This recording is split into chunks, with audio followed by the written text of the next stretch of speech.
Good morning. This is Pastor Rick, and I want to welcome you to the Sunday Forum on this Sunday, November the 15th. And on this Sunday, during this forum, we're going to continue our series on racial justice. And we're going to turn to the Bible, one of the most famous stories of the Bible, and it's all about racial justice. Or at least that's how it's been used. And so we're going to take a look at the story of Noah. Noah, because those who support racism and slavery in the past used this text to justify their practice, as well as those who fought slavery and racism.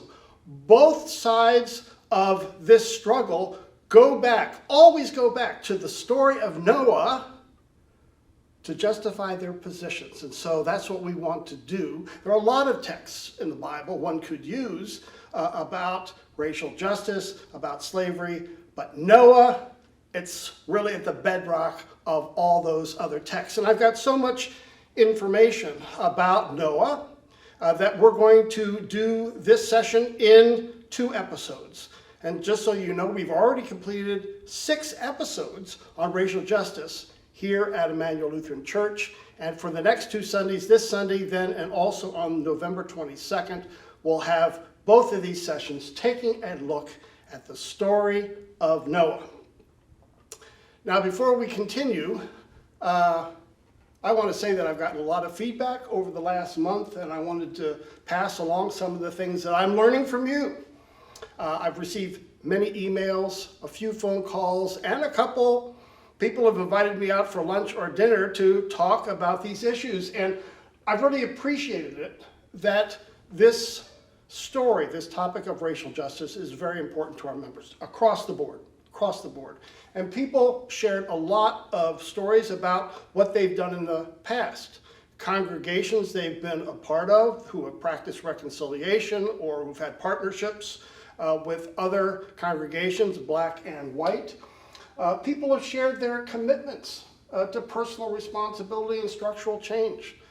It's interesting that whether one is talking about their families and conversations they've had with their children or grandchildren, or maybe even their great-grandparents, often both of these topics have emerged. One is about the importance of personal responsibility within the white community and the black community for getting us out of this hole, as well as structural change that's also needed. I've just found here at Emmanuel that most people, although they support both, major in one and minor in the other. So that's an important difference. But also, what I've discovered again this month, I think, but it became clear to me, is that the conversation can also provide certain landmines, especially the word social justice.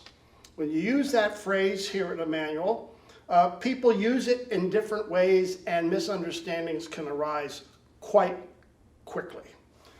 For some, it's just a pragmatic use of when they talk about racial justice. They also talk about structural issues, and they use this term social justice in a pragmatic way with no ideology behind it. Okay? That's many people. Others use it because they feel that best summarizes what the Bible says about God's commitment to justice.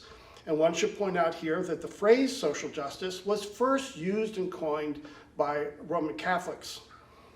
But today, some of the use of social justice goes back to critical theory, which is used in some of our universities. It goes back to the Frankfurt School. It's an ideology that's neo-Marxist. And so some, when they hear social justice, they're hearing Marxist ideology penetrating into our discussions. And so that's what I mean by it's a minefield. Sometimes social justice is pragmatic with no ideology. Sometimes it's in reference to the Bible.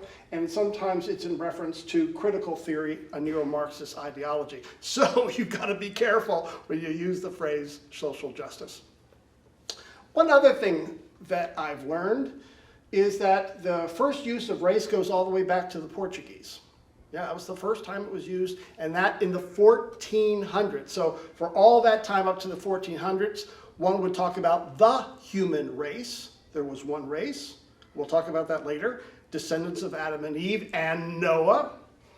But in the 1400s, the Portuguese are expanding their use of slavery, and they moved from northern Africa, where they collected slaves, the result of wars, to the west coast of Africa, and then they went to China and Japan. In fact, those were their favorite slaves, were Chinese and Japanese slaves. Then they moved to Latin America, and they're trying to figure out what's the difference between all these peoples, and they first start and interject this whole idea of race, that we are of different races. And one should notice here, they would take these races and they would first enslave the people, and then they would baptize them. And that's how they justified the practice of slavery, that they were giving these poor people Christ. But of course, at the end of a bayonet. Finally, there was Bartolomé de las Casas, a Spanish conquistador who came to Cuba. And he was so upset at this practice of first enslaving and then baptizing that he said, no, we always have to give people the freedom of choice when it comes to conversion and following and being a disciple of Jesus. And that was met with real resistance, not only in Cuba, but in Latin America and then back to Spain. In fact, there was a big court case where one debated, are these Indians in Latin America truly human or not? And that pitted the business community and Charles V against these Catholic orders and Bartolomé de las Casas. Remember Charles V? He was the one sitting in front of Luther when Luther said, here I stand. And interestingly, the Catholic Church lost. And so that allowed the conquistadors in Latin America to really brutalize the Indians. And one of the results was almost a battle between the Jesuits and the business community, these Spanish businesses who were all through Latin America. If you want to see a great film about that struggle, 200 years later in the 1700s, my favorite is The Mission, starring Robert De Niro and Jeremy Irons. In other words, this story, this idea of racism and evangelism and what we do with it and how that leads back to the Bible goes back to the mid-1400s and played itself out in mission history. All right, so that's just a way to introduce the topic. All roads lead back to Noah. The Portuguese argued with that text in mind, right? The Spanish argued with this story of Noah in mind. The Bible, when it talks about humanity, always goes back to this story. So we want to see, all right, what's in the story? Let's understand it. So to do that properly, I want to go back to the Bible project that we've been using and first review the whole arc of the story from Genesis 1 to 11. This will be in a review, but then it'll be more clear the role that Noah and his family played in building a new humanity. Let's watch now. The first book in the Bible is a book you've probably heard of. It's called Genesis. Genesis comes from a Hebrew word. It's pronounced reshit, and it just means beginning. Now, there's a lot of stories from the book of Genesis, and it's easy just to pull out a specific story and try to tell you what it might mean. But we think the best way to understand this book is to look at the book as a whole and show you how the whole thing is designed. The book is designed to fall into two main parts. You have chapters 1 through 11, which is telling the story of God and the whole world. And then you have the second part, which is about God and Abraham's family, as chapters 12 through 50. And how the two of those parts relate, that's where you find the message of the book. Okay, so let's start back at the beginning. The first part of Genesis begins with a creation story where God creates everything. And how exactly that happens, of course, that's where all the debates come. But he takes a dark, watery chaos and he turns it into a beautiful garden where humans can flourish. That sounds nice. It does sound nice. In fact, 7 different times God says of all that he's made that it's good. And this is where we meet the first human characters in the Bible, Adam and Eve. They're both individual characters, but they're also representative. Adam is the Hebrew word for humanity, and Eve is the Hebrew word for life. And God creates them in his image. In other words, humanity reflects, or is meant to reflect, the creativity, the goodness, and character of the Creator out into the world that he's made. And they're supposed to reproduce and make cultures and neighborhoods and art and gardens and everything else. But he gives them a moral choice about how they're going to go about building this world. And this is what the tree of the knowledge of good and evil is all about. And he tells them, don't eat of the fruit of this tree or you will die. What's that all about? So up till now, God has been the one defining and providing what is good. And so God is the one with the knowledge of good and evil. But now this tree represents a choice.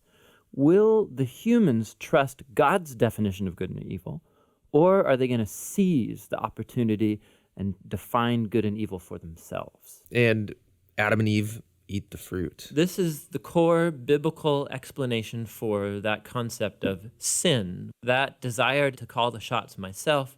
It's the inward turn of the human heart to do what's good for me and my tribe, even if it's at the expense of you and your tribe. And the problem is humans are horrible at defining good and evil without God. And so now that humanity's made this choice, things get really bad. So Genesis 3 through 11 is like tracing this downward spiral of all humanity. So Adam and Eve, they can't trust each other anymore. And so there's a little story about how they were naked and felt fine about it beforehand, but now they feel shameful because all of a sudden Adam's definition of good and evil might be different than Eve's, and so they hide from each other. Then there's another story of temptation. Cain is jealous of his brother Abel, and he gives in and kills him. There's a story right after Cain about a guy named Lamech, and all we know about Lamech is that he accumulates wives like property, and he sings songs about how he's a more violent, vengeful person than Cain ever was, and he's proud of it. Things get so bad with the human race that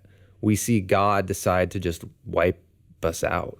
Yeah, we typically think of the flood story as about God being angry, but it actually begins with God's sadness and grief about the state of his world. And so out of his passion to preserve the goodness of his world, he washes it clean with the flood. But there's a glimmer of hope. He chooses Noah and his whole family, and he saves them on this boat. Yeah, don't forget about the animals. Right, and the animals. So Noah and his family are going to reboot all of humanity. I mean, he must be a pretty great guy. But this is the story most people don't know because it's kind of weird, is that Noah gets off the boat and he plants a vineyard and he gets totally plastered. And then something sketchy happens in his tent with his son. It's a tragic story. So from here, humanity grows again, but things are as bad as before. And the last story is the famous story of the Tower of Babel. And in this story, you have all of the nations uniting together to use this new technology they have, the brick. And they want to make a name for themselves and build this big city with a huge tower that will reach up to the gods. But God knows that this city will be a nightmare. And so in his mercy, he scatters them. And all of these stories, they're underlining the same basic idea. When humans seize autonomy from God, when they define good and evil for themselves, it results in a world of tragedy and death. And this leaves you wondering, is there any hope for humanity? Yes, yeah, there is. It's the very next story that answers that question. It's the beginning of God's mission to rescue and restore his world. Okay, wasn't that wonderful? It's sort of a review of Genesis 1 to 11 and why the story of Noah is so important in those early chapters of the Bible. So let's just review some of the things that we've learned from the story. And the first is, don't stop with the ark. Right? That's where we always start, is with our Sunday school lesson. We follow Noah and his family until they get off the ark, and then we stop reading Genesis. And that's a mistake, all right? Noah's family with 8 members, God gives these 8 members of Noah's family the same mandate he gave to Adam and Eve. They are to fill the earth, be fruitful and multiply. And so Noah and his family now are the new humanity, the new Adam and Eve. You might say the new humanity 2.0. And then we review, Noah had 3 sons, Shem, Japheth, and Ham. Let's remember those sons, because it's all going to play out. The whole story of how sin affects the family and God's mission through the family all plays out with these three sons, Shem, Japheth, and Ham. Okay, so the first lesson is keep going, because here comes the story after the ark. Noah's family comes off the ark, and Noah plants a vineyard. Spoiler alert, this is not a very good story, okay? So, Noah plants a vineyard, he produces grapes, he gets drunk, and then we know something happened in his tent, which led to him cursing not his third son Ham, but the offspring of Ham, which was Canaan. So we have to deal with this curse. And this is a long story, and commentators disagree. But I think there's growing consensus that what happened in Noah's tent was that Ham, one of his sons, had an incestuous relationship with his wife. It's a long story, but this is how the son is trying to grab power from his father Noah, by sleeping with his wife. And this goes back to ancient history of how you would take over for a king. You would sleep with the king's wife or with his concubines. And that's what we have here. And because of that, Noah then curses not Ham for what he did, but the offspring of what happened with that incestuous relationship with his wife. The son who's produced out of that is Canaan, and he will be cursed for the rest of his ages, and that will go all the way up through the conquest stories of when Moses comes back into Canaan land, right, where the offspring's family still live, and why they're ordered to conquer the promised land.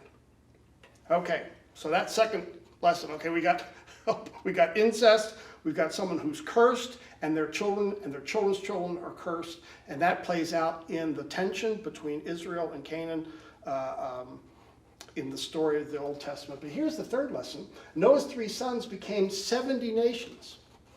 And this is interesting because although there are flood narratives in all the great religions of the world, no one has what the Jewish, the Hebrew Bible, what the Old Testament has, and that is this 70 nations, the table of nations. And what's happening here is we're finding out where the three sons settled, how they established different nations, these 70 nations, and that's going to set us up for Abraham, who's going to be called to do what? To be a blessing to all nations. And up until very recently, that was the idea, that the whole world was made up of these 70 nations, from the sons of Japheth, who go then, you can see, to Europe and far into Asia, the children of Ham. They're in the green. They go to Ethiopia, to Africa, and to Israel, to Canaan land. And by the way, because they're in Africa, that's going to play a role in our 19th century history of slavery. And then the Shem, where we get Shemites, the Semites, they are here in Saudi Arabia, in various parts of Babylon and Iran. So that was the understanding of the ancient world. And these are the texts, these are the sons, these are the nations that they produced, and to fulfill God's promise to fill the earth. So here's the summary, and we're going to end our session. Like I said, I got a lot. We got to build on what we're learning today. This is all going to lead into slavery and racism. Again, everyone's going to go back to these texts, right? But before we hear what the 19th and 20th century did with Noah's story, first we have to just look at the story itself. And we see it's one family. There are no separate races here. The Bible's clear, and I think modern science affirms this, that we're all from the same family. The vast majority, what is it, 99.5% of our DNA is similar. One family, not just going back to Adam and Eve, but to Noah and his family. So Noah's family, they were scattered over the whole earth, and that's this whole story, remember, of the tower. And they are doing that in response to God's command to fill the earth. So we have one family scattered after the Tower of Babel. now with many cultures and nations, and the languages are not because God's punishing them, but God's using different languages, their confusion of languages, to make sure they're scattered and they go abroad. So we have one family line, though, one line in Ham's family. The descendants are Canaanites, not Ham himself, who is cursed to be slaves to the descendants of Shem and Japheth. And it's that curse which comes and plays a role in the United States and in Spain and in Portugal as certain practices are trying to justify why they can enslave other people. And they wonder, are black people, are Africans the descendants of Ham? Have they been cursed? And if so, we can enslave them. However, that's extending the story. Israel and Canaan then, Canaan's descendants, Ham's child, will always be at odds with one another, and we see that throughout the biblical story. That's where we have the Canaanites, the Sidonians, the Samaritans, the Amorites, the Moabites, all part of the descendants of Canaan, all part of the curse, all part of this brutal history as Israel tries to conquer the land of Canaan and not give in to their religious practices. All right, that's all setting the stage for next week, when we now learn from this story of how it's been used both to justify racism and slavery, and how it's also been used to say there is no race theories that divide us. We all go back to one race, the family of Noah. We'll see you again next week where we finish the story. Bye-bye now.